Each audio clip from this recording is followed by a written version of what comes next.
তাড়াতাড়ি রেডি হয়ে নাও, তোমাকে নিয়ে এখন আদালতে যেতে হবে। আদালত কি রায় দেয় সেটা আদালতের ব্যাপার, এখন শুধু আল্লাহর নাম নাও। আমি পুলিশের সঙ্গে গাড়িতে উঠলাম। গাড়িতে উঠতে দেখি সিয়াম আর সানি দাঁড়িয়ে আছে বাইরে। আমি ওদের সঙ্গে মুচকি হাসি দিলাম। তারপর আদালতে আমাকে নিয়ে আসলো। নিয়ে এসে একের পর এক আমার বিরুদ্ধে সকল অভিযোগ স্থাপন করলো। আর আদালত আমাকে রায় দিল 6 বছরের জেল। তারপর আমাকে কারাগারে পাঠিয়ে দেওয়া হলো। আর দেখতে দেখতে কারাগারে কেটে গেল 6টা বছর।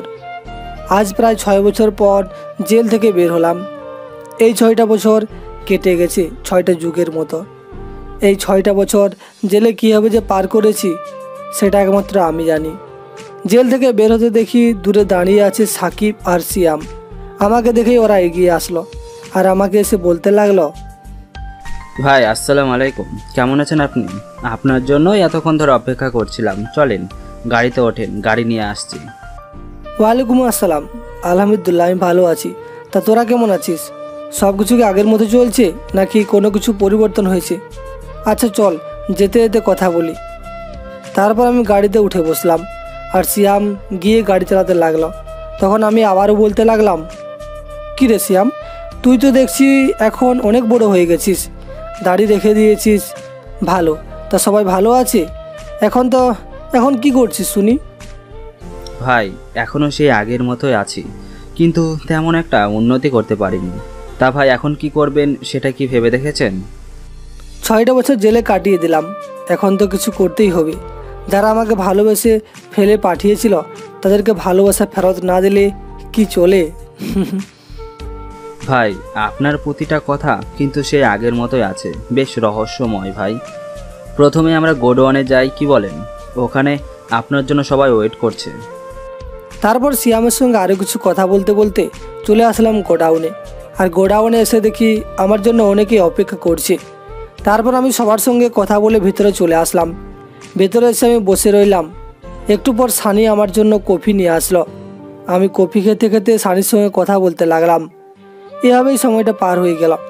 তখন সিয়াম আমাকে জিজ্ঞাসা করলো, ভাই খবর পেয়েছি যে ডন এখন পুরো বাংলাদেশের মাফিয়া ছড়িয়ে দিয়েছে। তার কথাই ছোট থেকে বড় পর্যন্ত সবাই শোনে, এমনকি অনেক সময় এমপিরাও তার ভয়ে কাঁপে। সেদিন যদি আর 5টা মিনিট পেতাম তাহলে বাকি কাজটাও শেষ করে ফেলতাম, কিন্তু তার আগেই পুলিশ চলে আসলো। আর নিজের কাছের লোকগুলো এভাবে আমার সঙ্গে বেইমানি করবে এটা আমি কখনো কল্পনাও করিনি। আচ্ছা, এখন রানীকে কোথায় পাওয়া যাবে? আমি ভাইয়ের মুখ থেকে রানী নামটা শুনেই চমকে গেলাম।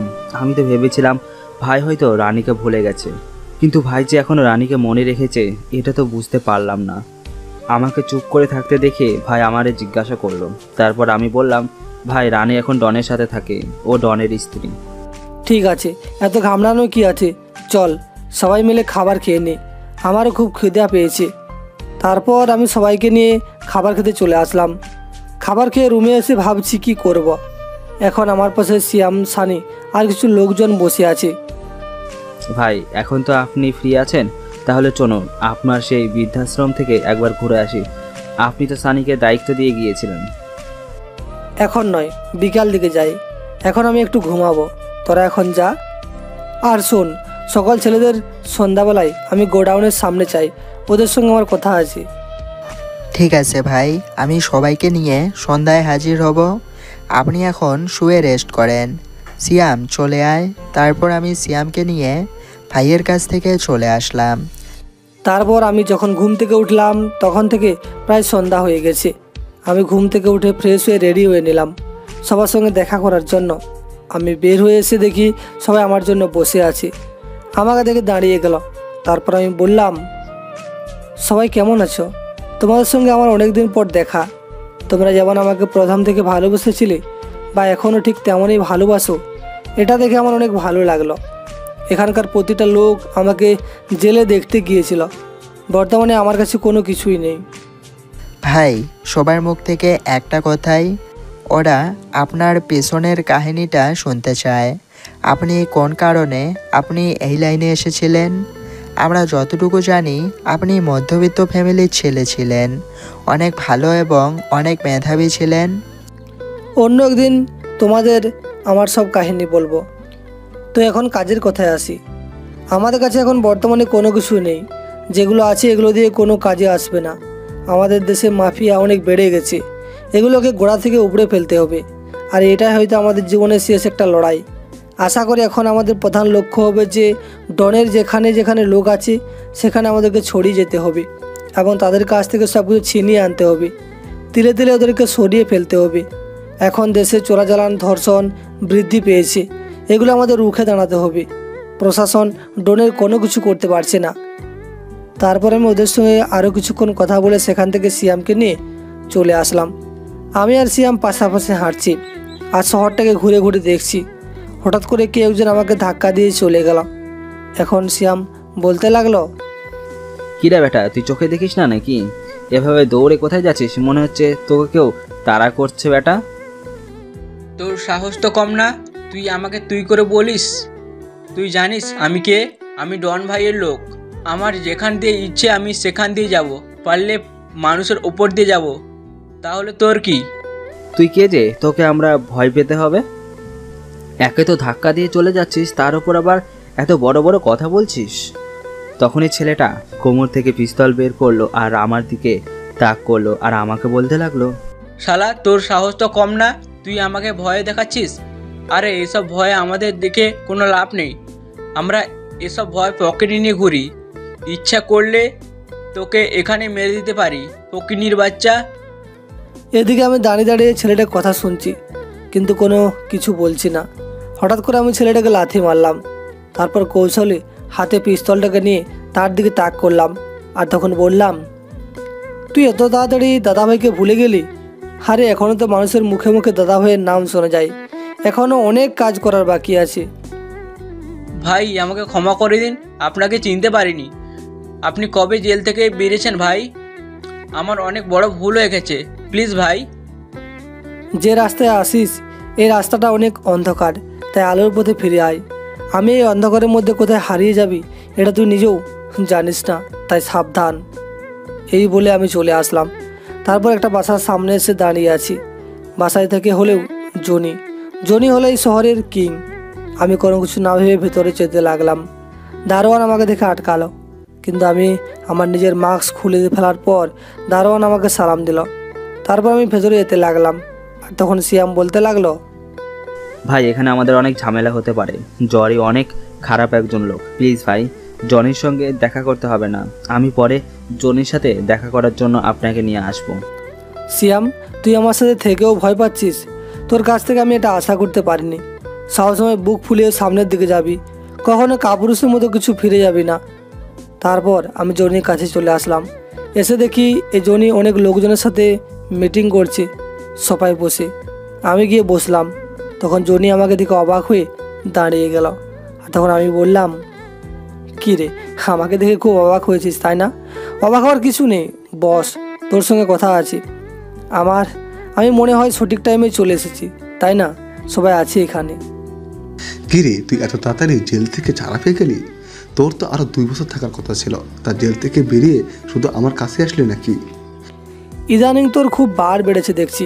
সিনিয়রদের সাথে কীভাবে কথা বলতে হয় সেটাও জানিস না, তাই না? তুই ছিলিস রাস্তার কুত্তা, আর এখন তুই আমাকে তুই করে কথা বলছিস। বিষয়টা ভালো লাগলো। তোর সঙ্গে আমার কিভাবে কথা বলতে হবে? হ্যাঁ, এখন জানিস তোকে আমি এখানে মেরে পুঁতে ফেলতে পারি। তোর সঙ্গে থাকা অবস্থায় আমাকে তুই কী দিয়েছিস? এখন দেখ, ডন ভাইয়ের সঙ্গে কাজ করে আমি পুরো সাম্রাজ্য পেয়েছি। তাছাড়া এখন বাংলাদেশে সব মাফিয়া কিংয়ের লিডার হলো ডন ভাই। তুই সত্যি একটু আগের চেয়ে অ্যাডভান্স হয়ে গেছিস, তাই না? সব কিছু এত তাড়াতাড়ি কথা বলিস কেন? হ্যাঁ, আসলে এটা একটা ভালো গুণ হয়েছে। তোর বেশি উঠতে যাস না, সমস্যা হয়ে যাবে। কারণ এখন তো দাদাভাই ফিরে এসেছে। এখন আর আমার এলাকায় দাদা ভাইয়ের কোনো জায়গা নেই। এখানে কেন এসেছিস সেটা বল, তারপর চুপচাপ এখান থেকে বেরিয়ে যা, না হলে অনেক খারাপ হয়ে যাবে তোর সঙ্গে। আর এমনিতেই তুই মিটিংয়ে এসে অনেক বিরক্ত করেছিস আমাকে। তোর সঙ্গে কথা বলার সময় নেই আমার। কি তুই কি আমাকে গ্রাম থেকে উঠে আসা সেই চাচাতো ভাইয়ের মতো মনে করছিস নাকি? এই বলে আমি জনির বুক বরাবর একটা লাথি মারলাম।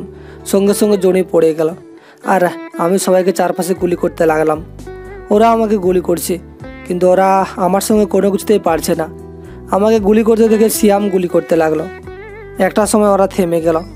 তারপর আমি জনির মুখের কাছে পিস্তল নল ঠেকিয়ে বললাম, সব জায়গায় চাপাবাসি চলে না, বুঝতে পারলিস? এই 6 বছর পর আবারও ফিরে এসেছি শুধুমাত্র তোদেরকে উপরে পাঠানোর জন্য। তুই অনেক কথা বলে ফেলেছিস, আজকে তোর শেষ দিন। তুই নাকি এই শহরে কিং, তো ডাক দে সবাইকে, দেখি তুই কত বড় কিং হয়েছিস। ভাই আমাকে মারবেন না ভাই, আমি সত্যি অনেক অন্যায় করে ফেলেছি। আসলে টাকার লোভের কারণে আমি ডনের কাছে বিক্রি হয়ে গেছিলাম। প্লিজ ভাই, আমি আপনার সঙ্গে থাকতে চাই, আমাকে মারবেন না। প্রথমবার তোদেরকে আমি সুযোগ দিয়ে অনেক ভালো ভুল করেছিলাম, কিন্তু এবার আরও সুযোগ দিয়ে আর কোনো ভুল করতে চাই না। আমারও তো জীবনটা একটু সাজাতে হবে, তাই না? আর কত এসব নিয়ে পড়ে থাকবো। Tata, bye bye. এই বলে আমি জনির বুকে গুলি করে দিলাম। তারপর সবাই আমাকে গুলি করতে লাগলো, আমিও সবাইকে গুলি করতে লাগলাম। আর এভাবে বেশ কিছুদিন সময় আমাদের লড়াই চললো। তারপর আমি বাইরে এসে সিয়ামকে বললাম, সিয়াম তুই ভিতরে গিয়ে জনির সব টাকা পয়সা নিয়ে আয়, সাথে যা যা কিছু পাবি সব কিছু নিয়ে আয়। ওর প্রতিটা জিনিস আমার কাজে লাগবে। তুই বিশেষ করে ল্যাপটপ, পেন ড্রাইভ সব কিছু নিয়ে আয়। ঠিক আছে ভাই, আমি এখনই আনছি, আপনি এখানে থাকেন, আপনাকে ভিতরে যেতে হবে না। তারপর আমি ভাইয়ের কাছ থেকে ভিতরে চলে আসলাম, আর ভিতরে এসে সব কিছু নিয়ে ভাইয়ের কাছে আবার চলে আসলাম। তারপর ভাইকে নিয়ে গোডওয়ানে ফিরছি। আমি টাকার ব্যাগ নিয়ে হেঁটে যাচ্ছি, সিয়াম টাকার ব্যাগ নিয়ে যাচ্ছে। দুজনেই টুকটাক কথা বলতে বলতে যাচ্ছি। হঠাৎ করে আমার সামনে একটা মেয়ে এসে বলতে লাগলো, ভাইয়া প্লিজ আমাকে বাঁচান, ওরা আমাকে মেরে ফেলবে, আমাকে প্লিজ বাঁচান, আমি বাঁচতে চাই, আমি কিছুই করিনি, প্লিজ ভাইয়া। আপনাকে ভয় পেতে হবে না, আপনার কি হয়েছে আমাকে বলেন, তাছাড়া কি আপনাকে মারবে? হ্যাঁ, তখন দেখলাম কয়েকজন ছেলে পিস্তল নিয়ে এদিকে আসে, আমার কাছে এসে থামলো আর আমাকে বলল, কিরে তোর খুব বাড় বেড়েছে তাই না? এই ছেলে, তুই মেয়েটাকে আমাদের কাছে দিয়ে তোর কাজে যা, আমাদের কাজে কোনো নাক গলাতে আসবি না, তাহলে কিন্তু তোকেও এখানেই শেষ করে দিব। তাই কি আছিস, এই মেয়েটাকে তুলে নিয়ে আয়, আর যদি না আসতে চায় তাহলে সব কিছু ওখানেই খুলে দে, সবাই দেখবে। যেখানে সবাই দাঁড়িয়ে আছিস ঠিক সেখানে দাঁড়িয়ে থাক, এক পা আগানোর চেষ্টা করলে তাহলে কিন্তু খুব খারাপ হয়ে যাবে। মেয়েটার গায়ে যদি একটা টাচ লাগে তাহলে কিন্তু বুঝতেই পারছিস কি হবে। কেন রে, মেয়েটা তোর কে হয় রে, যে তুই মেয়েটার জন্য শুধু শুধু আমাদের কাছে মার খাবি? এর চেয়ে ভালো তুই তোর মতো চলে যা, তোকে আমরা কোনো কিছু করব না, তোর সঙ্গে আমাদের কোনো শত্রুতা নেই। তোদের সঙ্গে আমার কোনো শত্রুতা নেই, কিন্তু এখন তো শত্রুতা তৈরি হয়ে গেছে, তাই না? কারণ মেয়েটা যে আমার কাছে এসেছে, আর দাদাভাই তো কখনো কাউকে ফিরিয়ে দেয় না। দাদাভাই মানে? তুই দাদাভাইয়ের নাম বললেই আমরা ভয় পেয়ে যাব? আরে দাদাভাই তো এখনই জেলে আছে, তো সে এখানে আসবে কি করে? তারপর আমি আমার নিজের মাস্কটা খুলে ফেললাম। মাস্ক খুলতেই ছেলেটা আমার পা জড়ি ধরে বলতে লাগলো, ভাই আমি আপনাকে চিনতে পারিনি, ভাই আমি অনেক বড় ভুল করে ফেলেছি, প্লিজ ভাই আমাকে ক্ষমা করে দিন, আমরা আর কখনো কোনো মেয়েকে বিরক্ত করব না। তোদেরকে ক্ষমা করার কোনো ইচ্ছে নেই আমার। এই বলে আমি কমর থেকে পিস্তল বের করে গুলি করে দিলাম। তখন মেয়েটা ভয়ে আমাকে শক্ত করে জড়িয়ে ধরল, যেটার জন্য আমি মোটেও প্রস্তুত ছিলাম না। এইভাবে কতক্ষণ যে পার হয়ে গেল সেটা বুঝতেই পারলাম না। কিছুক্ষণ পর আমি মেয়েটাকে বললাম, এই যে আমাকে প্লিজ ছেড়ে দিন, রাস্তার সবাই দিকে তাকিয়ে আছে, আর গুলির শব্দ এত ভয় পেলে কি আর চলে নাকি? আপনিও কি ওদের মতোই খারাপ লোক নাকি ভালো, এটাই তো বুঝতে পারছি না। আপনিও ওদেরকে আমার জন্য মেরে ফেললেন, এখন কি আপনিও আমার সঙ্গে অসভ্যতা করবেন? আমি মেয়েটার কথা শুনে কি বলবো কোনো কিছু বুঝতে পারছি না। তবে মেয়েটার কথা শুনে বুঝতে পারছি যে মেয়েটা এখনও বাচ্চাদের মতোই, শুধু বয়সেই বড় হয়েছে। আর তখন আমি বললাম, চলুন আপনাকে বাসায় পৌঁছে দিয়ে আসি। আর আপনি এত রাতে বাইরে কেন বেরিয়েছেন? ওদের সঙ্গে আপনার কী সম্পর্ক? ওরা আপনাকে কেনই বা মারতে চেয়েছিল? ওরা আমার বাবাকে মেরে ফেলেছে, আর আমি সেটা দেখে ভিডিও করে নিয়েছিলাম, সেজন্য ওরা আমাকে মারতে আসছে। আমার বাবা ছিল বিজনেসম্যান, ওরা আমার বাবাকে সম্পত্তির জন্য মেরে ফেলেছে। আমি এখন কি করব, কোথায় যাব বুঝতে পারছি না। ও আচ্ছা, তা আপনার মা তো বাসায় আছে, চলুন আমি আপনাকে বাসায় পৌঁছে দিয়ে আসি। আর আমাকে বিশ্বাস করতে পারেন, আমি ভালো লোক। আপনি যদি ভালোই লোক হবেন তাহলে আপনার কাছে এত কিছু থাকবে? আচ্ছা চলুন না, হয়তো আমাকে নিয়ে চিন্তা করছে।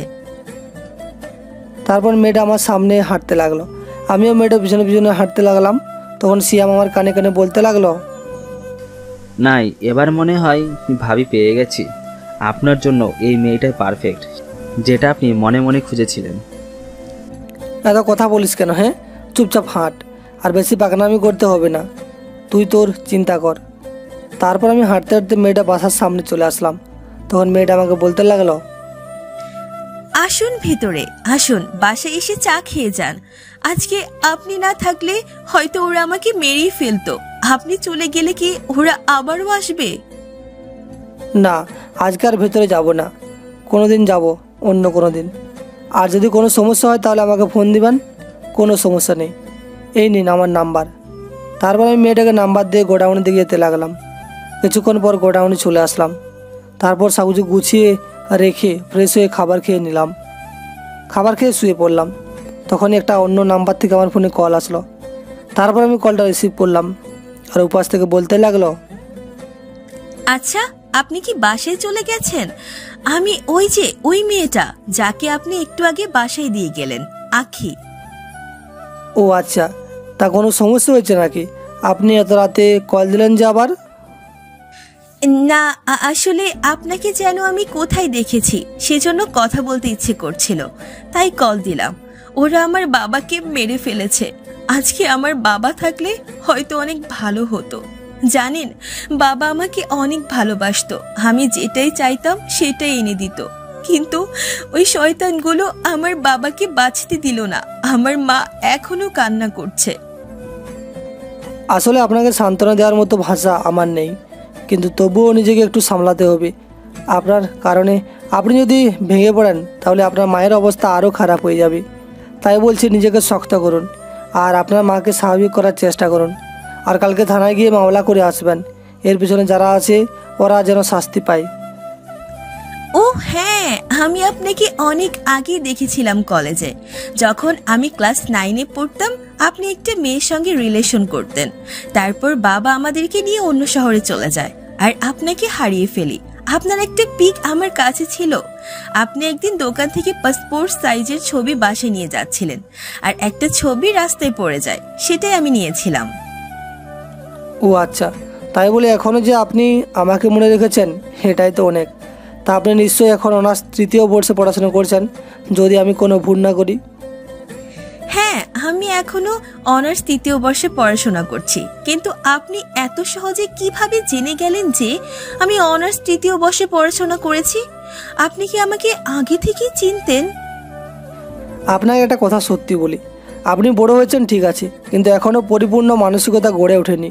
সবসময় শুধু পড়াশোনা নিয়ে ব্যস্ত ছিলাম তো, তাই হয়তো এমনটাই হয়েছে। এটা ঠিক, কারণ আমার বান্ধবীরাই তাই বলে যে আমি নাকি এখনো পড়াশোনা ছাড়া কিছুই বুঝি না। কিন্তু আমার কাছে তো মনে হয় আমি সবকিছুই বুঝতে পারি। তা না হলে আমি চলাফেরা করতাম কি করে? আর মানুষ তো সৃষ্টির সেরা জীব। আচ্ছা, আপনাকে এসব কিছু বুঝতে হবে না। আপনার নিশ্চয়ই কালকে কলেজ আছে, আর যাই কিছু হয়ে যাক না কেন কলেজে যাবেন, বান্ধবীদের সঙ্গে আড্ডা দিবেন, তাহলে দেখবেন মনটা অনেক ভালো হয়ে গেছে। আর আস্তে আস্তে ডিপ্রেশনটাও ভুলে যেতে পারবেন। এখন ঘুমিয়ে পড়েন, অনেক রাত হয়েছে। ঠিক আছে, আমিও ঘুমিয়ে গেলাম, আপনিও ঘুমিয়ে পড়েন, অনেক রাত হয়েছে। আর আপনি কি আমার সঙ্গে কথা বলে রেগে আছেন? না মানে, আপনার অনুমতি ছাড়া আপনাকে কল দিলাম, আপনার কোনো বিরক্ত লাগে নাই তো? আপনি যে আমাকে লাইন মারার চেষ্টা করছেন, এটা তো আমি খুব বেশ ভালোই বুঝতে পারছি। আপনি অনার্স 3য় বর্ষে পড়েন, অথচ আপনি কোনো কিছুই বুঝেন না। এটা আমি কি করে বিশ্বাস করি বলেন? আপনি তো আমাকে আরও আগে থেকে চিনেন, আমি আপনার কথাবার্তা শুনে বুঝতে পারছি। ঠিক আছে, আপনি আমাকে লাইন মারার চেষ্টা করে থাকেন, আর আমিও এভাবেই আগাতে থাকি। কথাগুলো আমি মনে মনে বললাম, এই মেয়েটা নিশ্চয়ই তানিয়ার কেউ হবে, যে আমাকে অনেক আগে থেকে চিনত। তারপর আমি আরও কিছু কথা বলে কলটা কেটে দিলাম, ঘুমিয়ে গেলাম। পরদিন সকালবেলা ঘুম থেকে উঠে ফ্রেশ হয়ে নিলাম। তারপর নাস্তা করে সিয়ামকে নিয়ে বের হলাম। উদ্দেশ্য বৃদ্ধাশ্রমে যাব। কালকে বিকালে তো যেতে পারিনি। আমি সিয়াম আর সাইনিকে নিয়ে চলে আসলাম গাড়ি দিয়ে। বৃদ্ধাশ্রমের সামনে এসে নামলাম। তারপর ভিতরে গিয়ে সবার সঙ্গে দেখা করলাম। কথা বললাম, বেশ ভালোই সময় কেটে গেল। এভাবে কখন যে দুপুর হয়ে গেল বুঝতেই পারলাম না। দুপুরবেলা তাদের সঙ্গে একসাথে খাওয়া দাওয়া করলাম, তারপর আমি চলে আসলাম। সানি গাড়ি চালিয়ে যাচ্ছে, আর তখন সিয়াম বলতে লাগলো, সানি, আমাদের কিন্তু ভাবি চলে এসেছে, বুঝতে পারছিস? ওই যে দেখ ভাবির কথা। নাম নিতে না নিতেই ভাবি রাস্তায় দাঁড়িয়ে আছে। গাড়িটা সামনে নিয়ে বেক কর, ভাবিকে গাড়িতে তোল। সিয়াম, কাজটা কিন্তু খুব বাড়াবাড়ি হয়েছে না? ও তোদের ভাবি হলো কি করে? আমি নিজেও তো জানি না। বেশি পেকে গেছিস তাই না? ভাই, এভাবে আর কতদিন? আপনার জন্য আমরা কেউই এখনো বিয়ে করতে পারছি না। আমাদেরও তো মন চায় যে নিজের মানুষকে নিয়ে ভালো থাকবো, সুন্দর একটা বউ পাবো, কিন্তু আপনার জন্য কোনো দেশেতেই পাচ্ছি না। তাই আপনাকে আগে তাড়াতাড়ি বিয়ে করতে হবে, তারপর আমাদের সিরিয়াল। আমরা আমাদের জন্য এই মেয়েকেই ভাবি হিসেবে ঠিক করেছি। সিয়াম, তোরা এত চালাকি কীভাবে করতে পারিস বল? আমার কাছ থেকে সব কিছু লুকাবি তোরা? তোদের সঙ্গে এই মেয়ের কোনো কানেকশন আছে যার জন্য তোরা এই অবস্থা করছিস? না মানে ভাই, তেমন কিছু না ভাই, আপনি হয়তো ভুল বুঝছেন। আর সানি, গাড়িটা থামা, ভাবিকে এখান থেকে নিয়ে নে। সমস্যা কি? আমরা তো ওই দিকে দিয়েই যাচ্ছি। তারপর সানি মেয়েটার কাছে গিয়ে থামলো, আর মেয়েটাকে আমরা বললাম, ভাবি রিক্সার জন্য দাঁড়িয়ে থেকে কোনো লাভ নেই এখন, আর রিক্সা আসবে না, গাড়িতে উঠে পড়েন, আমরা ওই দিকে যাচ্ছি। এদিকে আমি তাকিয়ে তাকিয়ে মেয়েটাকে দেখছি। মেয়েটা কি গাড়িতে উঠবে? তখনই আমার ধারণা ভুল হয়ে গেল। মেয়েটা গাড়িতে উঠে বসলো। আমি তো পুরোই অবাক হয়ে গেলাম। ভাবি ডাকলো, অথচ কোনো কিছু রিয়াক্ট না করে উঠে পড়লো। এদিকে আমি আর কোনো কথা বলছি না, চুপ করে আছি। একটু পর আখির কলেজের সামনে চলে আসলাম, আর আখি নেমে গেল। তারপর আমাকে উদ্দেশ্য করে বলল, কি ব্যাপার? আমি গাড়িতে উঠলাম, এতটুকু রাস্তা আসলাম, তবু একটা কথা বললেন না। আমার সঙ্গে কোনো কারণে কি রাগ করে আছেন নাকি? ওই যে কালকে যে বিরক্ত করেছিলাম। না, আমি আসলে মনটা ভালো নেই তো, এই জন্য আপনি কলেজে চলে যান। আপনার ক্লাসের হয়তো দেরি হয়ে যাচ্ছে, অন্য সময় হয়তো কথা হবে। তখন মেয়েটা চলে গেল, আর আমিও চলে আসলাম গোডাউনে এসে একটা প্ল্যান তৈরি করতে লাগলাম। কীভাবে ডনের সকল কিছু আমি হাতিয়ে নিতে পারবো, দেশ থেকে চিরতরে তাড়িয়ে দিতে পারবো। আমার দেশে সে আগের মতো শান্তি ফিরে আসবে। তারপর আমি এই সিয়ামকে ডাক দিলাম। তারপর সিয়াম আসলো। আমি বললাম, ওই যে জনির বাড়ি থেকে গিয়ে ল্যাপটপ আর পেন ড্রাইভগুলো আমার কাছে নিয়ে আয়, আর ছোটো বড়ো সকল মাস্তানদের আমার গোডাউনের সামনে নিয়ে আয়। আমি সবাইকে আমার সামনে দেখতে চাই। ঠিক আছে ভাই, আমি ল্যাপটপ আর পেন ড্রাইভ আপনাকে এখনই এনে দিচ্ছি। আর ভাই, এক কাজ করলে ভালো হয় না? যে ধরনের সকল কাজে আমাদের বাধা দেওয়া। এটা নিয়ে তোকে ভাবতে হবে না। আমি আগে ল্যাপটপ থেকে কিছু জানতে পারি, তারপর এটা নিয়ে ভাবা যাবে। এখন তোকে যেটা বলেছিস সেটা কর। তারপর সিয়াম চলে গেল। কিছুক্ষণ পর আমাকে ল্যাপটপ আর পেন ড্রাইভ এনে দিল। আমি ল্যাপটপে কাজ করতে লাগলাম। আমি ল্যাপটপগুলো ভালো করে দেখে কিছু বিষয় আমার চোখে পড়লো, যেগুলো আমার খুবই দরকার ছিল। তারপর আমি সানিকে ডাক দিয়ে বললাম, সানি, তুই সবাইকে 50,000 টাকা করে দিয়ে দে এখনই, আর আজকে রাতে রেডি হয়ে নিস। আজকে রাতে একটা অপারেশনে যেতে হবে। ঠিক আছে ভাই, আমি সবাইকে নিয়ে প্রস্তুতি নিচ্ছি। আর ভাই, সিয়াম সবাইকে নিয়ে চলে এসেছে, আপনি ওদের সঙ্গে কথা বলতে পারেন। তারপর সানি চলে গেল, আর সবাইকে 50,000 টাকা করে দিয়ে দিল। আমি ল্যাপটপে আরও কিছু কাজ করে বের হলাম। একটু ওয়াশরুমে যাব। আমি ওয়াশরুমে চলে গেলাম। ওয়াশরুম থেকে বের হয়ে এসে দেখি সানি গাড়ির সামনে দাঁড়িয়ে কারোর সাথে যেন কথা বলছে। আমি কাছাকাছি গেলাম শোনার জন্য, আর কাছাকাছি গিয়ে দেখি এটা আর কেউ না, এটা হচ্ছে আঁখি। ওদের মধ্যে কি কথা হচ্ছে সেটা আমি শোনার চেষ্টা করছি। ভাইয়া, তুই বুঝতে পারছিস না, শাহরিয়ার আমাকে কখনোই মেনে নেবে না। আমার ভালোবাসা ওর কাছে কোনো মূল্য নেই। আমি বিদেশ চলে যেতে চাই, ওখানে আমি হয়তো ভালো থাকবো। মাকে না হয় তুই দেখবি। কি বলছিস এসব? তুই তো শাহরিয়ার ভাইকে অনেক আগে থেকে ভালোবাসিস, আর নিজের ভালোবাসাকে ছেড়ে বিদেশে চলে যাবি? আমি শাহরিয়ার ভাইয়ের ঘটনাটা আগে জানি, তারপর তোকে আমি বলবো। আমি না, তোর ছোট ভাই, আমার উপর বিশ্বাস রাখ। যার জন্য আমি প্রতিদিন রান্না করে জেলে পাঠিয়ে দিতাম শুধুমাত্র এসে খাবে বলে, আর সবসময় নামাজ আদায় করে দোয়া করতাম যেন যেখানে থাকে ভালো থাকে। কিন্তু ও আমার ভালোবাসাটা কেন যে বুঝতে পারছে না, এটা আমি নিজেও জানি না।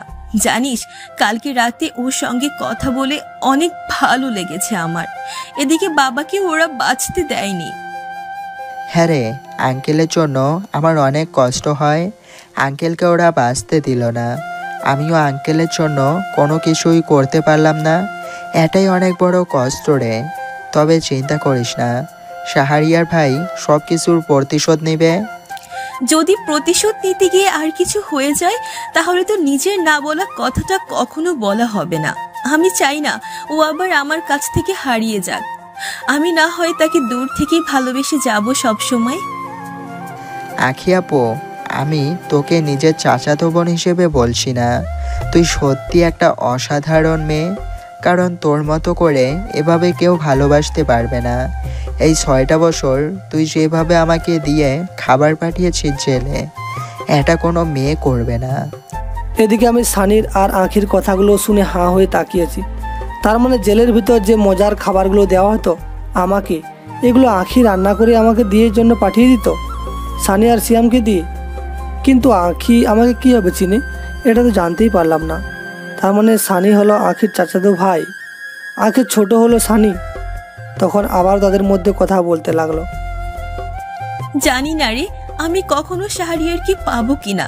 তবে যতটুকু জানি যে শাহরিয়ার একটা মেয়েকে ভালোবাসতো, যার কারণে শাহরিয়ার এই পথে চলে এসেছে। সে অনেক আগে থেকেই আমি শাহরিয়ারকে ভালোবাসি, কিন্তু আজও বলতে পারলাম না। 6 বছর আগে ও একটা মেয়েকে নিয়ে গিয়েছিল, আর এখন 6 বছর পরও আমি শাহরিয়ারের জন্য অপেক্ষা করে আছি। জানি না শাহরিয়ার কি পাবো কিনা। যাই রে, বাসায় যেতে হবে, মা একা আছে। আবার এখানে আমাদের দুজনকে দেখে ফেললে তোর সমস্যা হবে। এদিকে আমি কি করব সেটাই বুঝতে পারছি না। আমি কি এখন তাদের সামনে যাব? আর যাওয়াটাই দরকার, সব কিছু আমাকে জানতেই হবে। তখন আঁখি চলে যেতে লাগলো, আর আমিও দৌড়ে তাদের কাছে গেলাম আর আঁখিকে ডাক দিলাম। আঁখি আমাকে দেখে কোনো কথা বলতে পারছে না, হয়তো ধরা খেয়ে গেছে এই ভয়ে। আঁখি, তুমি এখানে আসো যে? তা আমার কাছেই আসছিলে নাকি? সানি, মেয়েটা কতক্ষণ ধরে এখানে দাঁড়িয়ে আছে, অথচ ভিতরে নিয়ে গেলি না? আমি কথাটা অন্যভাবে নিয়ে নিলাম। তারপর আমি ওদের সঙ্গে আরও কিছু কথা বলে সেখান থেকে চলে আসলাম। আর এইভাবেই সময়টা পার হয়ে গেল।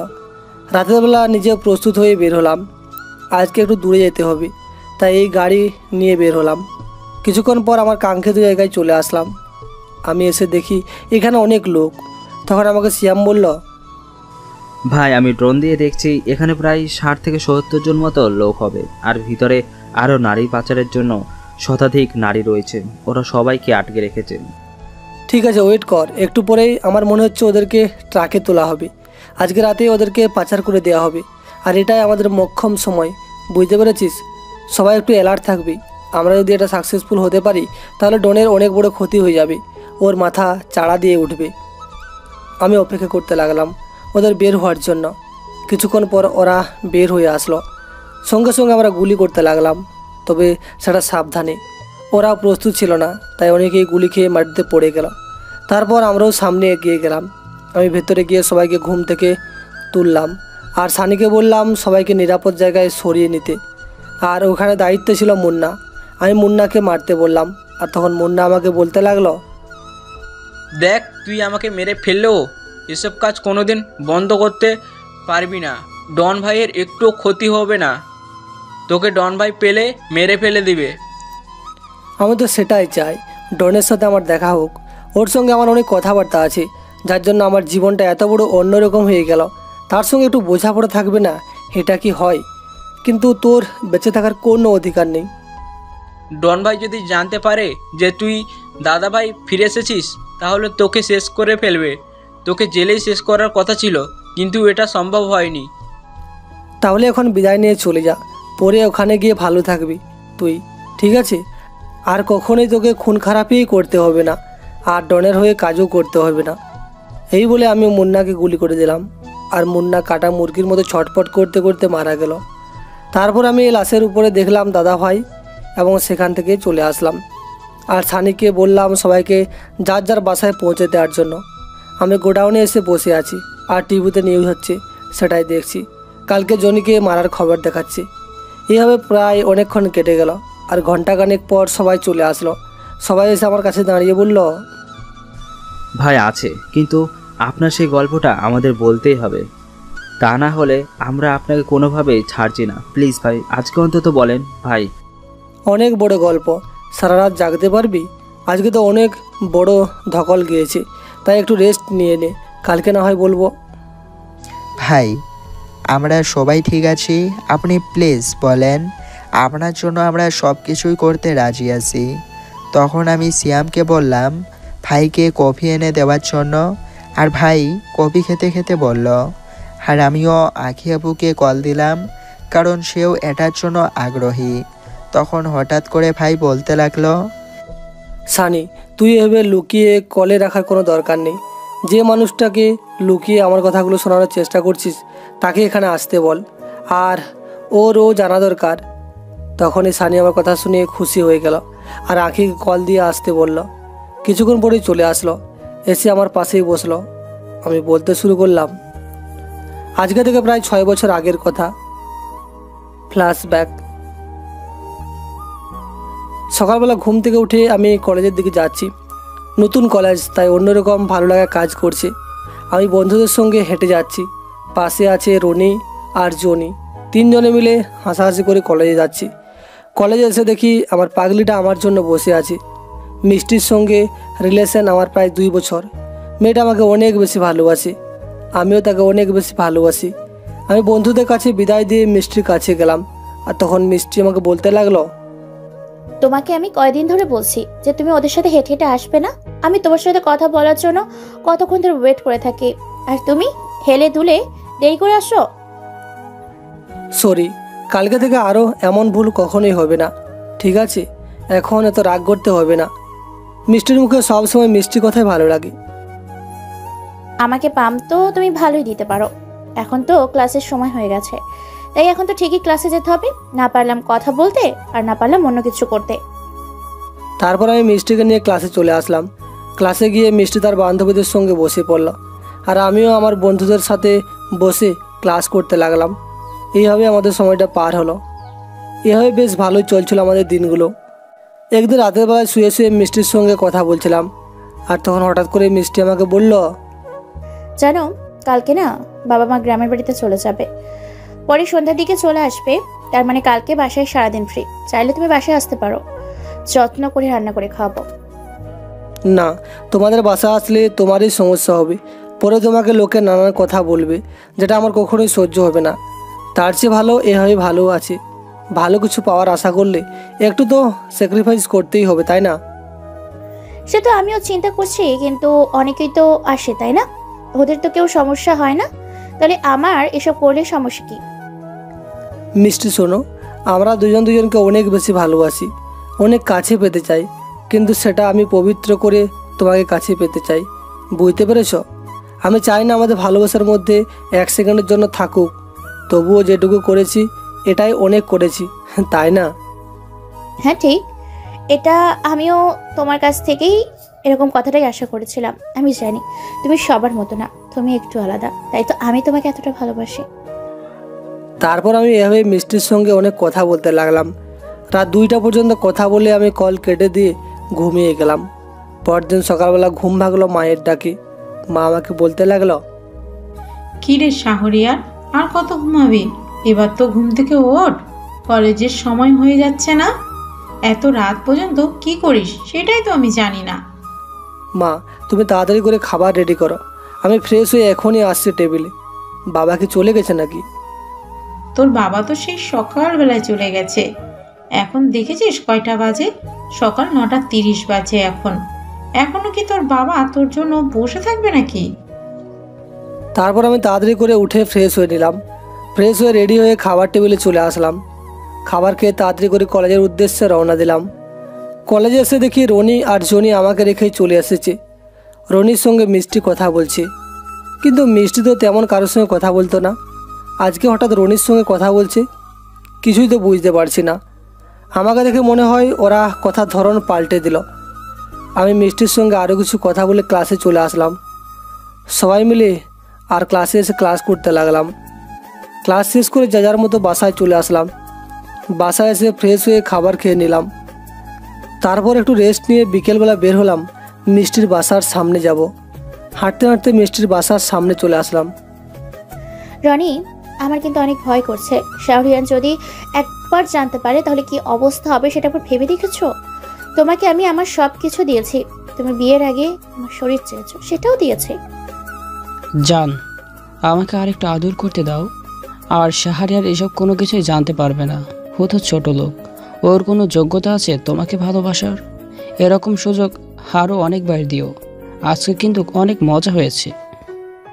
হ্যাঁ, আমি তোমাকে তো দিব। তুমি ছাড়া আমার কে আছে বলো? কিন্তু শাহরিয়ারকে আমি কিভাবে আমার কাছ থেকে সরিয়ে নেব সেটাই তো চিন্তা করে ভেবে পাচ্ছি না। শোন, শাহরিয়ারের বাবা আমার বাবার কোম্পানিতে চাকরি করে। আর আমরা জানতাম শাহরিয়ারের বাবার ব্যাংকে অনেক টাকা লোন আছে, যেটা শোধ করতে করতে জীবন শেষ হয়ে যাবে। আচ্ছা, তুমি এসব রাজনীতি নিয়ে আর কখনোই ছাড়বে না। আমি তোমাকে সব কিছুই তো দিয়েছি, তাহলে এবার রাজনীতি ছেড়ে দাও। আরে আজকে দিনে যদি রাজনীতি না করি তাহলে কি করব? আমার দরকার অনেক পাওয়ার, যেটা আমি রাজনীতি করে অনেক পেয়েছি। তাছাড়া বাবার অনেক টাকা, সেগুলো দিয়ে অনেক উপরে উঠতে পারবো আমি। তাহলে কিন্তু আমাকে 2 দিন পর একটা আইফোন কিনে দিতে হবে, না হলে কিন্তু আর কখনো আমার কাছে আসতে দিব না, বুঝতে পেরেছো? এদিকে আমি মিষ্টির বাসার সামনে এসে মিষ্টিকে কল দিলাম। প্রথমবার কলটা ধরতে পারলো না, কিন্তু দ্বিতীয়বার কল দেওয়ার পর মিষ্টি কল ধরলো। আমি বললাম, আজকে তো তোমার বাসায় কেউ নেই, আমি তোমার বাসার নিচে দাঁড়িয়ে আছি, একটু বারান্দায় আসো, তোমাকে এক নজর দেখবো। আমি তো এখন আসতে পারবো না, আমি গোসলে গিয়েছিলাম, তাই তুমি এতক্ষণ ধরে ওয়েট করতে পারবে না। তাহলে আজকে চলে যাও, কালকে তো কলেজে দেখা হচ্ছেই আমাদের। আচ্ছা ঠিক আছে, তাহলে আমি বাসায় চলে যাই, তুমিও গোসল শেষ করে আমাকে কল দেবে, ঠিক আছে? এবার আমি কল কেটে দিয়ে বাসায় যেতে লাগলাম। বাসায় এসে দেখি বাসায় অনেক লোকের ভিড়। আমি কোনো কিছু বুঝতে পারছি না, হঠাৎ করে কি হয়ে গেল। একটু আগেও তো ভালোই দেখে গেলাম। ভিতরে গিয়ে দেখি ফ্লোরে বাবা লাশ পড়ে আছে। বাবা অ্যাক্সিডেন্ট করেছিল ট্রাকের সঙ্গে। তারপর আমি চিৎকার দিয়ে বাবাকে জড়িয়ে ধরে কান্না করতে লাগলাম। হঠাৎ করে এই অবস্থা হয়ে যাবে আসলে আমি এটা কখনোই ভাবতেই পারিনি। বাবা আমাকে অনেক বেশি ভালোবাসতো। তারপর বাবার দাফন হয়। মায়ের অবস্থা অনেক খারাপ হয়। আমিও 6 থেকে 7 দিন কলেজে যাই নাই। সেদিন থেকে মিষ্টির সঙ্গেও আর বেশি কথা হয় না। আজকে প্রায় 8 দিন পর কলেজে যাচ্ছি। কলেজে এসে দেখি রনির হাত ধরে মিষ্টি বসে আছে। আমাকে দেখে রনি হাতটা ছেড়ে দিল। আমি যেতেই রনি আমাকে বলতে লাগলো, দোস্ত, আঙ্কেলের জন্য আমারও অনেক কষ্ট হচ্ছে। এসব কষ্ট পেয়ে কী হবে বল? এখন তো তোকে সংসারটা দেখতে হবে, তাই না? এখন তো আন্টি তুই ছাড়া আর কেউ নেই। আন্টিকে দেখার দায়িত্ব তোর। চল বাসায় যাই। তারপর আমি রনির সঙ্গে ক্লাসে চলে আসি, কিন্তু মিষ্টি কোনো কথা বলল না আমার সঙ্গে। আমি ক্লাসে এসে বসলাম। স্যার আমাকে এসে অনেক সান্ত্বনা দিলেন। তারপর স্যার রীতিমতো ক্লাস করাতে লাগলো। আমি ক্লাস শেষ করে বের হলাম, আর তখন মিষ্টি আমাকে বলতে লাগলো, শাহরিয়ার, আমি তোমার সাথে কিছু কথা বলতে চাই। হয়তো তোমার একটু খারাপ লাগতে পারে, কিন্তু তবু আমি না বলে থাকতে পারছি না। আসলে তোমার সাথে আমার রিলেশন রাখাটা পসিবল হচ্ছে না, আমি ব্রেকআপ চাচ্ছি। তুমি কি বলছো এসব? আমার তো কোনো কিছুই মাথায় ঢুকছে না। আমি কি কোনো অন্যায় করেছি? এটার জন্য তুমি আমাকে এরকম শাস্তি দিচ্ছ? তুমি আমাকে বকা দাও, সব কিছু করো, তবুও আমি মেনে নিতে পারবো, কিন্তু তুমি আমাকে ছেড়ে কখনো যেও না। এমনিতে অনেক টেনশনে আছি। আমি যেটা বলছি সেটাই ঠিকই বলছি। আমি তোমাকে আর ভালোবাসতে পারবো না। আমি অন্য কাউকে ভালোবাসি এবং তাকে নিয়ে থাকতে চাই। তোমার সঙ্গে আমার কখনোই যায় না। আমাকে ভালোবাসার কি যোগ্যতা আছে তোমার? তাছাড়া এখন তো তোমার কোনো কিছুই নেই। আমি তোমার সঙ্গে বিয়ে হলে কি না খেয়ে থাকবো বলো? তার জন্য আমার ব্রেকআপ লাগবে। এই বলে মিষ্টি তার মতো করে চলে যেতে লাগলো। আমি দূরে গিয়ে মিষ্টির হাতটা ধরে বললাম, আমাকে ছেড়ে যেও না। কিন্তু মিষ্টি আমাকে একটা থাপ্পড় দিয়ে চলে গেল। সবাই আমার দিকে তাকিয়ে আছি। তারপর আমি আর কোনো কথা না বলে বাসায় চলে আসলাম। বাসায় এসে কোনো কিছুই ভালো লাগছে না, শুধু মিষ্টির কথাগুলো আমার কানে বাজছে। তারপর আমি মিষ্টির বাসার সামনে চলে আসলাম। মিষ্টির বাসার সামনে এসে নিজে থেকে বারবার কল দিতে লাগলাম, কিন্তু মিষ্টি আমার কোনো কলই ধরছে না। এইভাবে প্রায় রাত 10টা পর্যন্ত মিষ্টির বাসার সামনে দাঁড়িয়ে থাকলাম। আমি বাসা চলে আসলাম। এভাবে প্রায় সবসময় মিষ্টির বাসার সামনে দাঁড়িয়ে থাকতাম। মিষ্টি আমাকে সব কিছু থেকে ব্লক করে দেয় আর আমিও ডিপ্রেশনে চলে যাই। এটা আমার মা সহ্য করতে পারে না। একদিকে বাবা হারিয়ে যাওয়ার কষ্ট, একদিকে প্রিয় মানুষটা হারিয়ে যাওয়ার কষ্ট, সব মিলিয়ে কেমন যেন হয়ে গিয়েছিলাম আমি। আর আমার অবস্থা দেখে আমার মাও অনেক চিন্তিত ছিলেন। তারপর সিদ্ধান্ত নিলাম এখন আর মিষ্টিকে বিরক্ত করব না, তাকে তার মতো করে থাকতে দিব। তারপর আমি কলেজে চলে আসলাম। কলেজে এসে দেখি আজকে মিষ্টি কলেজে আসেনি। আমিও চুপচাপ কলেজে ক্লাস করতে লাগলাম। কলেজে ক্লাস শেষে বাসায় ছিলাম। বাসায় এসে দেখি মা চুপচাপ একদিকে বসে আছে হেলান দিয়ে। আমি মাকে মাথা নিচু করে বললাম, না আসলে আমাকে ক্ষমা করে দাও মা, আমি আর কখনো তোমাকে কষ্ট দিব না। চলো আমি আর তুমি গ্রামের বাড়িতে চলে যাব, সেখানেই থাকবো। আমার আর এই শহরে থাকতে ভালো লাগছে না, আমাকে ক্ষমা করে দাও মা। কিন্তু মা কোনো রকম সাড়া শব্দ করলো না। তাই আমি মায়ের কাছে গেলাম, তারপর পা জড়িয়ে ধরলাম। কিন্তু মায়ের পা এমন ঠান্ডা লাগছে কেন? তারপর আমি মাকে আমার দিকে ফিরালাম আর কপালে হাত দিলাম। হাতের নাড়ি চেক করলাম, কিন্তু কোনো কিছুতেই কাজ করছে না। আমি চিৎকার দিয়ে মাকে ডাকতে লাগলাম, কিন্তু মা আর কোনো সাড়া দিচ্ছে না। তারপর হঠাৎ করে আমি রক্ষা করে দেখলাম মায়ের হাতে ফোন। আমি ফোনটা বের করে দেখি একটু আগে মিষ্টির নাম্বার থেকে কল এসেছিলো আর কথা হয়েছে 10 মিনিটের মতো। তার মানে আমার বুঝতে বাকি রইল না মিষ্টি নিশ্চয়ই হয়তো মাকে উল্টাপাল্টা কিছু বলেছে। আমার মা ছিলেন হার্টের রোগী, একদিকে আমার টেনশন আর একদিকে বাবার হারিয়ে যাওয়ার কষ্ট, সব কিছু মিলিয়ে মা ছিলেন ডিপ্রেশনে। আর সেটাই সুযোগ নিয়েছে মিষ্টি। আমি রুম থেকে বের হলাম, মিষ্টির বাসার সামনে চলে আসলাম। ভেতরে চলে গেলাম। মিষ্টির রুমের সামনে গিয়ে দেখি ভিতরে কেউ আছে, কিন্তু মিষ্টির মা বাবা কোথায় গেল? মিষ্টির মা কি চাকরি নিল? তাহলে হতে পারে। তখন এই ভেতর থেকে কিছু শব্দ ভেসে আসলো। জান, তুমি আমাকে যা সুখ দিচ্ছ তোমার মতো করে আর কেউ আমাকে এভাবে সুখ দিতে পারবে না। আর কি খেলাটাই না খেললে তুমি। ফোনে কথা বলার মাধ্যমে শাহরিয়ারের মাকেও শেষ করে দিলে। আচ্ছা, তুমি কি করে জানো যে আন্টি হার্টের রোগী ছিল? যে আমি এসব কথা বললেই আন্টি সোজা উপরে চলে যাবে আর তাড়াতাড়ি মা বাসায় ফেরার জন্য সময় হয়ে গেছে। আরে আমি তো শাহরিয়ারের বাসায় চলাচল করতাম, সেই থেকে আমি জানতে পেরেছি। আর মাঝে মাঝে আন্টিকে আমি ওষুধের নাম দিতাম। আর আমি তো একদিন আমার বাবার কাছে বিচার দিয়েছিল, সেই থেকে ওনার প্রতি একটা জেদ কাজ করে। আর তোমারও রাস্তা ক্লিয়ার হয়ে গেল। আমি গিয়ে রনিকে মারতে লাগলাম, যেটার জন্য উনি মোটেও প্রস্তুত ছিল না। আমি কমর থেকে ছুরি বের করে রনির পেটের ভিতরে ঢুকিয়ে দিলাম, তারপর মারতে লাগলাম। আর তখনই পুলিশের গাড়ির শব্দ পেলাম। তবু আমি রনিকে মারতেই লাগলাম। কিছুক্ষণ পর জনির গলা শুনতে লাগলাম। তখনই রনি কাটা মুরগির মতো ছটফট করতে করতে আমার সামনে মারা গেল। তারপর আমিও কোনো উপায় না পেয়ে সেখান থেকে পালিয়ে গেলাম। এভাবে অনেক দিন পালিয়েছিলাম। আর এলাকার একটা বড় ভাইয়ের সঙ্গে আমার অনেক আগে থেকেই পরিচয় ছিল। উনি আমাকে সাপোর্ট দেওয়া শুরু করলো। তারপর থেকে একে একে বিনা কারণে অনেকেই খুন করতে লাগলাম এবং সেই থেকে হয়ে গেলাম একজন দাদা ভাই। তবে আমি মিষ্টিকে অনেক জায়গায় খুঁজেছি, কিন্তু কোথাও খুঁজে পাইনি। আর একদিন জানতে পারলাম সেই বড় ভাইও আমার সঙ্গে বেইমানি করেছে। সেও আমাকে তার কাজ হাসিল করার জন্য আমাকে ব্যবহার করেছে। সেই ভাইও একদিন আমাকে পুলিশে ধরিয়ে দিল। তবে বড় ভাইয়ের সঙ্গে কাজ করছিলাম 6 মাস। আর এই 6 মাসে সিয়াম আর সানির সঙ্গে পরিচয় হয়। সিয়াম আর সানি ছিল দুজনেই বন্ধু। ওরাও আমার হয়ে কাজ করত, গরিব ছিল। সে সময় সে আমার স্বামী ছিল। বেশ অনেকেই ছোটো ক্লাস 9-এ পড়তো, এরকম আমার ছোটোখাটো কাজ করে দিত। আর এটা নিয়ে আমাদের একটা ভালো সম্পর্ক হয়। তারপর জেলে কাটিয়ে দিলাম 6টা বছর। এই 6 বছরে সিয়াম আর সানি প্রতিদিন আমার সঙ্গে দেখা করতে আসতো। আর ওদিকে আমি সবসময় আইডিয়া দিতাম কি করে লোকসংখ্যা বাড়ানো যায়। আর ওরাও আমার কথা মতো কাজ করতে লাগলো। আর বাকিটা তো তোমরা জানো। তবে আমার যাই কিছু হয়েছে সব কিছু সে সানির জন্য। ওরা না থাকলে হয়তো আমি এত কিছু সব কিছু পেতাম না। এই যে এত লোক আমাকে ভালোবাসে, সব কিছু সিয়াম আর সানির জন্য। এবার বাস্তবে ফিরে যাক। আমি সবার দিকে তাকিয়ে দিকে সবাই কান্না করছি। তখনই ফজরের আজান দিতে লাগলো আর আমিও চোখ মুছে নিলাম। তখন সিয়াম আর সানি আমাকে জড়িয়ে ধরলো আর বলতে লাগলো, আমরা আপনার হাত ধরেই রাজনীতি শিখেছি আর আপনার হাত ধরেই সব কিছু হতে পেরেছি। আপনি না থাকলে হয়তো আমরা এসব কোনো কিছু করতে পারতাম না। আমরা পড়ে থাকতাম হয়তো ডাস্টবিনে, না হয় কোনো এক কবরস্থানে। আপনি আমাদের শিখিয়েছেন কিভাবে মানুষের সঙ্গে চলতে হয়। ঠিক আছে, এসব বাদ দে, এখন সবাই একটু ঘুমিয়ে নে। আমাদের আবারও প্রস্তুতি নিতে হবে। এই ডনকে আমি আর বাঁচতে দেব না, মেরে ফেলবো। আর এই ডনই হলো আমার বড় ভাই, আর মিষ্টি হলো তার বউ। মূলত বউ বললে ভুল হবে, মিষ্টি ওখানে নারী পাচারের সঙ্গে জড়িত।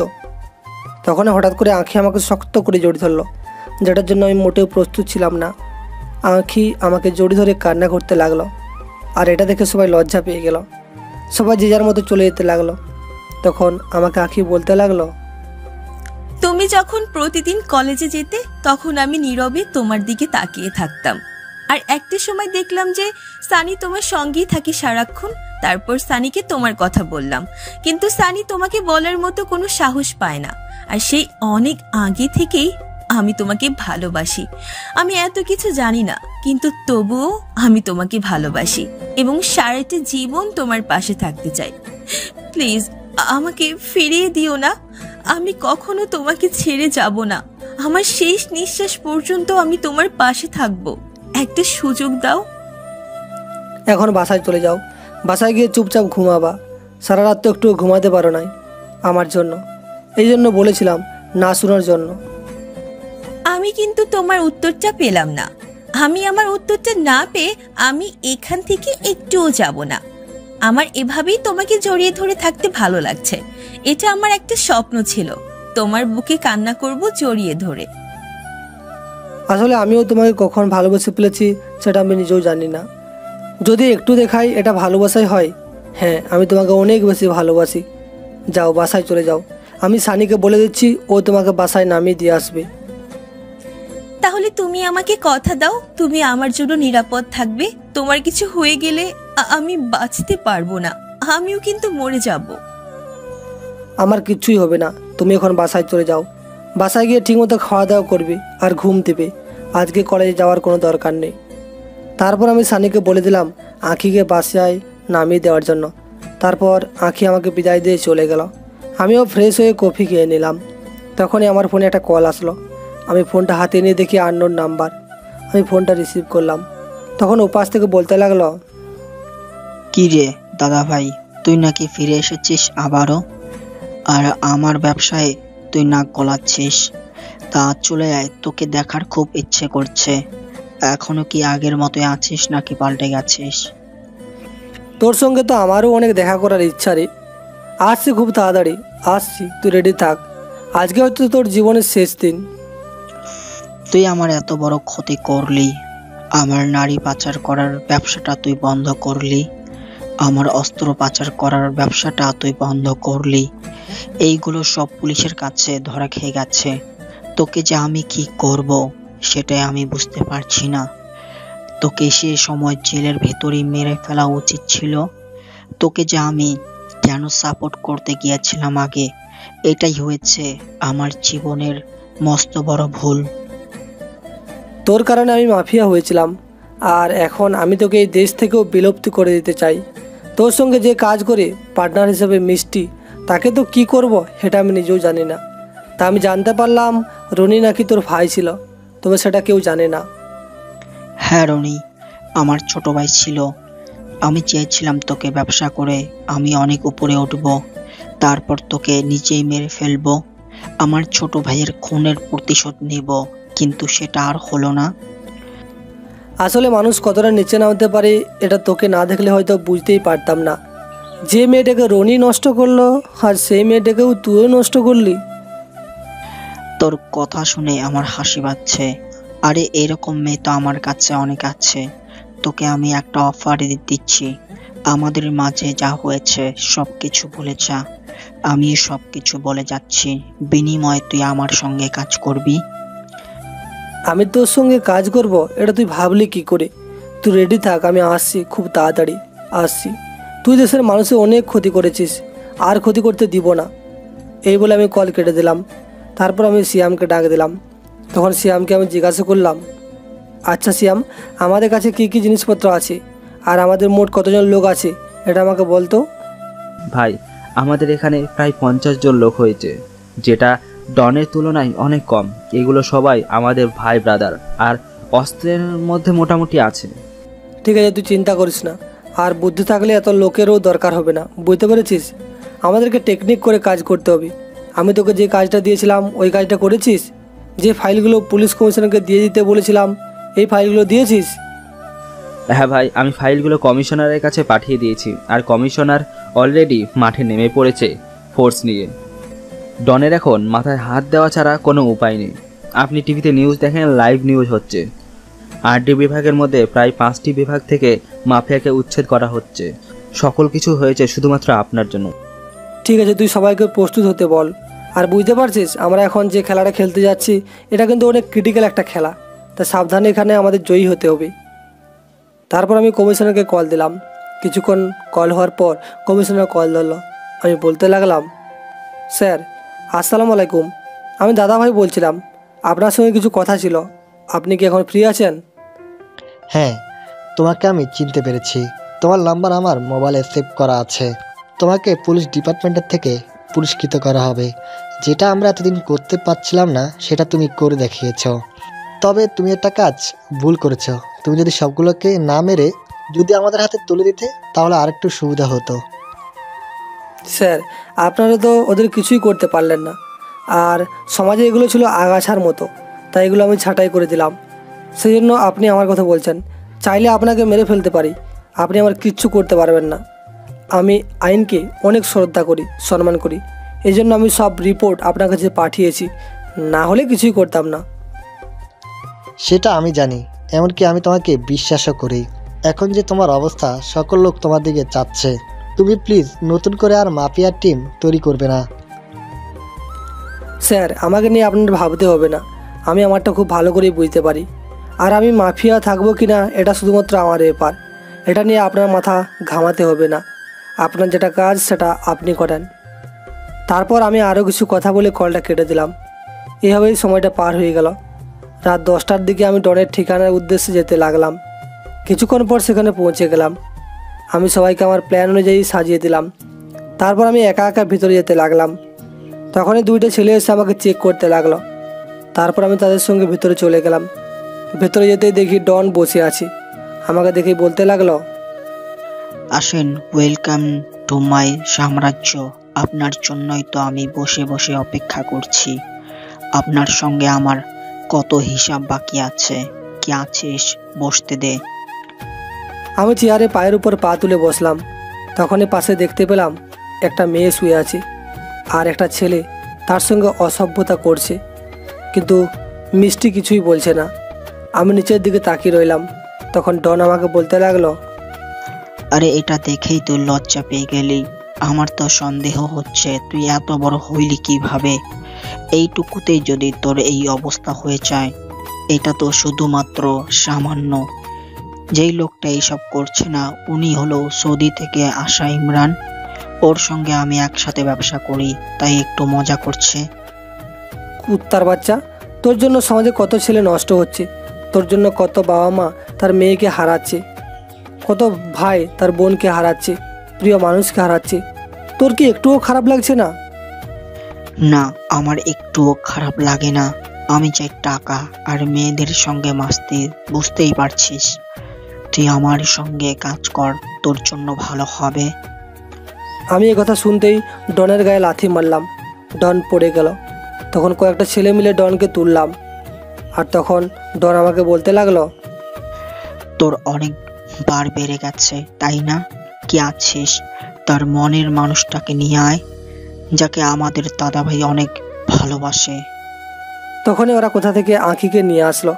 আঁখির গালে থাপ্পড়ের দাগ, বোঝা যাচ্ছে ঠোঁট পেটে রক্ত বেরোচ্ছে।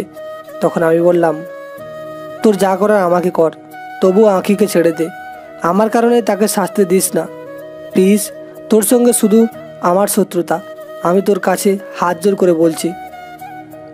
না, তুই শাহরিয়ারের গায়ে হাত দিস না। আমাকে মার, তবুও শাহরিয়ারের গায়ে কোনো আঘাত করিস না প্লিজ। তখনই কয়েকজন মিলে আমাকে মারতে লাগলো। একসময় আমি সহ্য করতে না পেরে মাটিতে পড়ে গেলাম। আর তখনই চারদিক থেকে গুলির শব্দ আসতে লাগলো। ছেলেগুলো আমাকে রেখে তাদেরকে গুলি করতে লাগলো। এদিকে আমি উঠে আঁখির কাছে চলে আসলাম।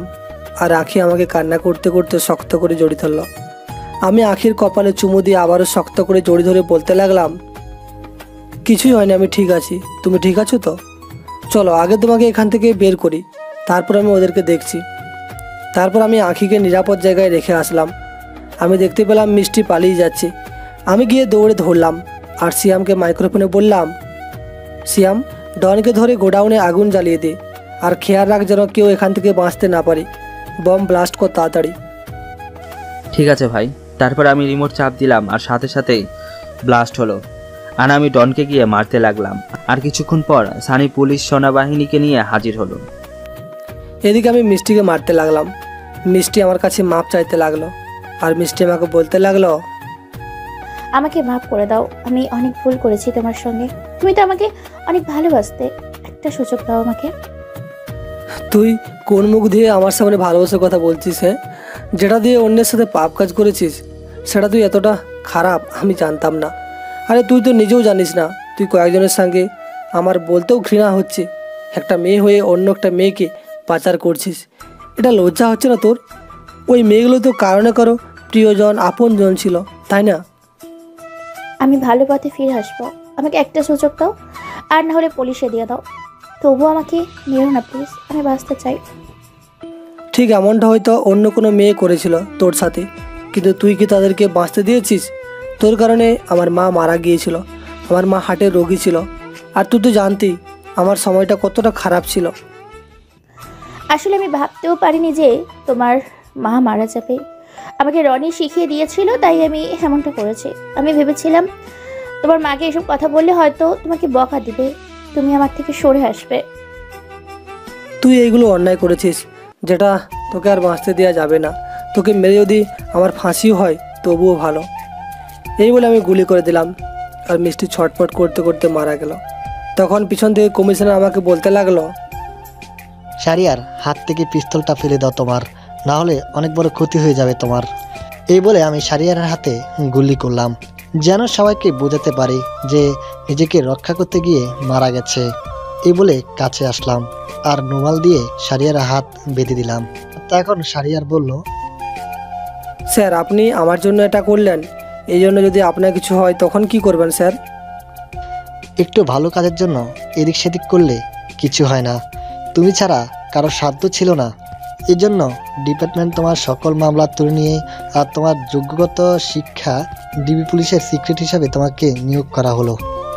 এই যে তোমার ফাইল, এখানে সব কিছু রয়েছে, কালকে থেকে জয়েন করতে পারো তুমি। ধন্যবাদ স্যার, আর সরি আপনার সঙ্গে এরকম খারাপ ব্যবহার করার জন্য। আর সব কিছু সম্ভব হয়েছে শুধুমাত্র আপনার জন্য। তারপর আমি আঁখিকে নিয়ে চলে আসলাম, আর সেদিন আমার আর আঁখির সঙ্গে বিয়েটা হয়ে গেল। এখন আমি দাঁড়িয়ে আছি বাসর ঘরের সামনে। তখন সিয়াম বলতে লাগলো, ভাই এ তো সুখবর, একসাথে ভালো লাগলো, কিন্তু কত ইচ্ছে ছিল আপনার বিয়ে হবে ধুমধাম করে, আর আজকে কিনা বিয়ে হলো শুধুমাত্র কাজে ডেকে এনে। এটা কি ভালো কাজ হলো বলেন? তোর ভাবি ধুমধাম করে বিয়ে করতে না বলেছি, বুঝতে পারলি? না হলে দুদিন পর বিয়ে করতাম। আর আমার শালা কই? এই তো শালা, এদিকে আসো। হ্যাঁ, এখন তো আমি শালা আর আপনি দুলাভাই। তাহলে এখন ভেতরে যাবেন, আগে টাকা তারপর বিয়ে, তাহলে ভিতরে যাওয়া লাগবে না। ভেতরে না যেতে দিলে তোর বোন কষ্ট পাবে, এতে আমার কি দোষ বল? আমার তো কোনো কিছু হবে না, কি বলে সিয়াম? এই বলে আমি দুজনকে ধাক্কা দিয়ে রুমের দরজা লাগিয়ে দিলাম। তখন সানি বলতে লাগলো, ভাই এটা কি ঠিক হলো? আমাদেরকে ধোকা দিয়ে আপনি চলে গেলেন। ঠিক আছে, আমাদেরও সময় আসবে। কি রে সিয়াম, এখন আর দাঁড়িয়ে থেকে কি লাভ? চল এখন আমাদের চিন্তা করি। এদিকে আমি বিছানায় তাকিয়ে দেখি আঁখি ঘোমটা দিয়ে বসে আছে। আমি ওর পাশে গেলাম, গিয়ে ঘোমটা তুললাম, দেখি চাঁদের মতো মুখটা। আমি আঁখির দিকে তাকিয়ে আছি।